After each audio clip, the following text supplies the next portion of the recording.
So AP రాజకీయాల్లో liquor scam ఎలాంటి ప్రకంపనలు సృష్టించిందో మనందరికీ తెలిసిందే. అలాంటిది చెవిరెడ్డి భాస్కర్ రెడ్డి అండ్ అలాగే మోహిత్ రెడ్డి గారు అరెస్ట్ అయ్యి రిమాండ్లో అయితే ఉన్నారు. ఈ నేపథ్యంలో చెవిరెడ్డి భాస్కర్ రెడ్డి ఇంట్లో అండ్ అలాగే కార్యాలయాల్లో కూడా సోదాలు నిర్వహించారు. అలాంటి తిరుపతిలో చూసుకుంటే కనుక 6 కోట్లతోటి 260 ఎకరాల భూమిని స్వాహా చేసినట్టయితే వార్తలు అయితే వినిపిస్తున్నాయి. మరి దీని గురించి విశ్లేషించుకోవడానికి మనతో పాటు senior journalist and doctor Durga Vadlavani గారు ఇప్పుడు మనతో ఉన్నారు. నమస్తే మేడం. నమస్తే అండి మేడం, లిక్కర్ స్కామ్ ఒక సెన్సేషన్ క్రియేట్ చేసిందని చెప్పొచ్చు. అలాంటిది లిక్కర్ స్కామ్కి సంబంధించి చెవిరెడ్డి భాస్కర్ రెడ్డి అండ్ అలాగే ఆయన కుమారుడు మోహిత్ రెడ్డి గారి కార్యాలయాలు అండ్ ఇంట్లో కూడా సోదాలు నిర్వహించారు. సో ఈ నేపథ్యంలో తిరుపతిలో చూసుకుంటే కనుక 6 కోట్లతోటి 260 ఎకరాలను భూమిని స్వాహా చేశారంటూ కూడా ఆరోపణలు అయితే వినిపిస్తున్నాయి.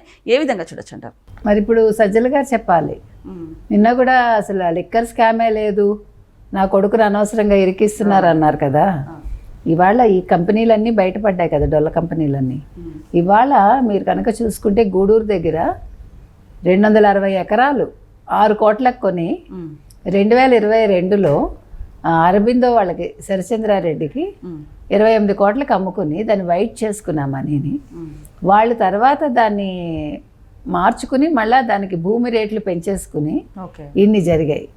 ఆ తర్వాత ఆ డబ్బుతోటి వాళ్ళు ఏం చేశారు, చెవిరెడ్డి మోహిత్ రెడ్డి కావచ్చు, భాస్కర్ రెడ్డి కావచ్చు, తిరుపతి చుట్టుపక్కల లేఅవుట్లు వేసి ఆయన తుడా చైర్మన్గా ఉండి తుడా చైర్మన్గా ఆ డబ్బులతోటి అక్కడ రహదారులు వేసేసి వాటి భూముల రేట్లు పెంచుకున్నాడు. బాగుందా? అసలు వీళ్ళకి పాప ఎంత అమాయకులో అందరూ. చెవిరెడ్డి భాస్కర్ రెడ్డి ఎగురుతాడు పోలీసుల మీద. కోర్టు అందుకే కదా మొన్న మొట్టికాయలు వేసింది, ముందు మర్యాదగా మాట్లాడటం మీరు ఇలా అదే అని అడిగింది కదా. అంటే చూడండి, పైగా అది కూడా కళ్యాణ వెంకటేశ్వర ఇన్ఫ్రాట, అన్నీ వెంకటేశ్వర స్వామి పేర్లే, అన్నీ గోవిందాలు పెట్టేయడమే, నామాలు పెట్టేయడమే. ఇంకోటి, అసలు నేను తప్పెందుకు చేస్తాను, అసలు మాకు లిక్కర్ స్కామ్తో సంబంధం ఏంటి, ఏ 38 అయినా ఏ 39 వాళ్ళ కొడుకు, పైగా మా ఇంట్లో 2 చచ్చిపోయారు తాగి మేము ముట్టుకోము, మీరు ముట్టుకోరు, అమ్ముతారు కదా. సీసా మీరు ముట్టుకోవాల్సిన పనే ఉంది, అవునా కదా?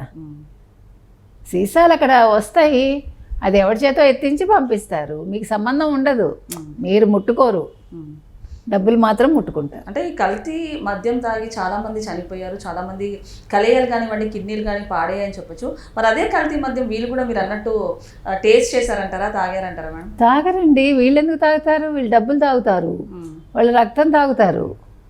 వాళ్ళు చచ్చిపోయాక మరి అంతే కదా, తాగించి చంపేస్తే ఆ డబ్బులన్నీ తాగినట్టే కదా, అది రక్తమే కదా. వీళ్ళు చేసింది అది, రూపాయికి కొని 100 రూపాయలకు అమ్ముకుని మళ్ళీ వచ్చిన దాన్ని భూముల మీద పెట్టి లేఅవుట్లు వేసి ఎవడికి వాడు బాగుపడిపోదామని చూశాడు. మీకు అసలు చాలా ఒళ్ళు అంటుకుపోవాలండి ఇవన్నీ చూస్తుంటే మనకి. సో అంటే మోహిత్ రెడ్డి కూడా మేడం ఒక మాట అన్నారు, 10 సంవత్సరాల నుంచి మా నాన్న చాలా కష్టపడి పేరు తెచ్చుకున్నారు, అలాంటి పేరుని మీరు చెడగొడుతున్నారంటూ కూడా ఆయన మీడియా ప్రెస్ మీట్లో పెట్టి మరీ ఈ వ్యాఖ్యలు అయితే చేశారు. ఏమంటారు దీని గురించి? వీళ్ళు ఎందుకు చెడగొడతారు? వీళ్ళ పని పాటు లేదా మీడియాకి? అంటే మీడియా ఇవాళ వెళ్ళి ఓన్లీ చెవిరెడ్డి భాస్కర్ రెడ్డి, చెవిరెడ్డి మోహిత్ రెడ్డి పేర్లు పాడు చేసేసి వాళ్ళకి న్యూస్ వచ్చేయాలి ఇప్పుడు. అంటే కొత్తగా ఇదన్నా వీళ్ళు మీడియాకి వచ్చారు ఒక్కొక్కడు? కాదు కదా. 10 ఏళ్ళు కష్టపడ్డావా, 10 ఏళ్లలో 5 ఏళ్ళు మీరు దోచుకున్నారు. తుమ్మలగుంటలో వాళ్ళ నివాసంలో సోదాలు చేస్తే ఎన్నో అనుమానాస్పదమైన కాగితాలన్నీ దొరికాయి. కొన్ని డొల్ల కంపెనీలు ఉన్నాయి, కొన్ని కంపెనీలు వాళ్ళు మొన్న ఎలక్షన్స్లో ఓడిపోయాక క్లోజ్ చేసేసారు. భీమ్సా ఏదో కంపెనీ ఉంది, అందులో అందులో డబ్బులు అసలు లావాదేవీలు జరగలేదంటాడు సజ్జల. అన్ని బయటకు వస్తాయి సజ్జల గారు. భార్గవ రెడ్డి గారు ఉన్నారు. అదే నేను అంటున్నా, వీళ్ళందరూ డైరెక్టర్స్గా లేకపోతే ఎండీలుగా ఉండి కంపెనీలు, డొల్ల కంపెనీల ద్వారా డబ్బులన్నీ పంపిణీ చేసి ఇన్ని వేల కోట్లు. అసలు సజ్జల ఎలా మాట్లాడతాడండి? అసలు సజ్జల ఎవడు? ఒక సలహాదారు మాత్రమే. మనం ఎన్నిసార్లు చెప్పినా ఇంత 151 మంది నెగ్గితే అంటే ఈ 151 మంది ఇంక్లూజివ్ ఆఫ్ జగన్మోహన్ రెడ్డి వేస్టా? వేస్టే కదా. 5 ఏళ్ళు వాళ్ళు ఒక ముఖ్యమంత్రి, 150 మంది ఎమ్మెల్యేలు వైసీపీ హయాంలో వేస్ట్గా ఉన్నారు. ఎందుకంటే సజ్జల ఒక్కడే మాట్లాడాడు. అంటే సజ్జలే 151 మంది పెట్టనమాట, దుర్యోధనులాగా. అసలు ఎట్లా? నీకు ఏ హక్కు ఉంది? నువ్వు ఒక సలహాదారు అని చెప్పి అన్నీ నువ్వే మాట్లాడేస్తావా? అన్ని శాఖలు నువ్వే మాట్లాడేస్తావా? ఆఖరికి జగన్మోహన్ రెడ్డి తరఫున కూడా నువ్వే మాట్లాడేస్తావు ముఖ్యమంత్రిలాగా. అలాగే అరెస్ట్ అవుతారంటే కూడా ఆయనే ప్రమోషన్ చేశాడు.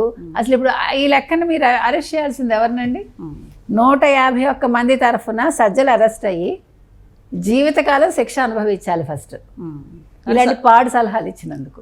కానీ సజ్జలు ఒక్కడే సేఫ్గా ఉండాలని చెప్పొచ్చా మేడం? సేఫ్ ఏం లేదు, దొరుకుతాడు. ఇప్పుడు కొడుకు దొరికాడు, రేపు తండ్రి దొరకడా?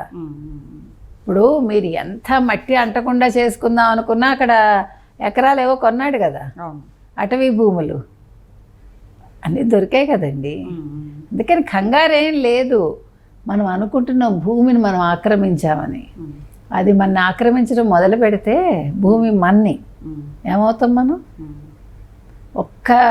ఇప్పుడు కొండ చర్యలు విరిగి పడిపోతున్నాయి, ఎంతమంది చనిపోతున్నారు? ఊళ్ళు కొట్టుకుపోతున్నాయి. ప్రకృతి ముందు మనం నిలవగలమా? మనం అనుకుంటున్నాం. మనం దోపిడీ చేసినప్పుడే మనకి ఎక్కువ కష్టాలు వస్తాయి. అండ్ ఇంకొకటి మేడం, అంటే కాఫీ షాప్లో 20,000కు పనిచేసిన ఒక వ్యక్తి 100 కోట్లు సంపాదించడం ఏంటి? అండ్ అలాగే ఏడాదికి 5 లక్షలు సంపాదిస్తున్న ఒక వ్యక్తి జెట్ ఫ్లైట్స్లో చూసుకుంటే కనుక హీరోయిన్లతో వెళ్ళడం ఏంటి? ఏ విధంగా చూడొచ్చు అంటారు దీన్ని? మీరు ఇచ్చిన అవకాశం భలే వాళ్ళే. ఆయన నక్కని తొక్కొచ్చాడు, నక్క తోక, అందుకని ఎంజాయ్ చేశాడు. వీళ్ళ తరఫున ఆయన ఎంజాయ్ చేశాడు, అంతే కదా. ఎంత అదృష్టం కాకపోతే ఎంత 20,000 కూడా లేదు జీతం. ఆయన వదిలి ఒక హీరోయిన్ తోటి వెళ్ళిపోయాడు. అంటే హీరోయిన్ అక్కడ వెనకాల ఎవరో ఉన్నారులేండి క్యాబిన్లో, ఆయన ఊరికే కూర్చుని ఉన్నాడు, అనుభవించాడు అంతే. అవన్నీ కూడా తాత్కాలికం, అంటే లిప్తపాటు కాలం అంటారు, అలాగా లిప్త కాలం కూడా లేదు, అయిపోయింది. అందుకని ఇవన్నీ చూసి మురిసిపోకూడదండి.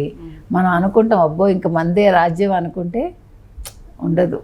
నందో రాజా భవిష్యత్తులో నందుడు ఏం చేస్తాడో తెలియదు మనకి, రాజ్యం ఎవరికి వెళ్తుందో తెలియదు, అందుకని అలా అంటారు.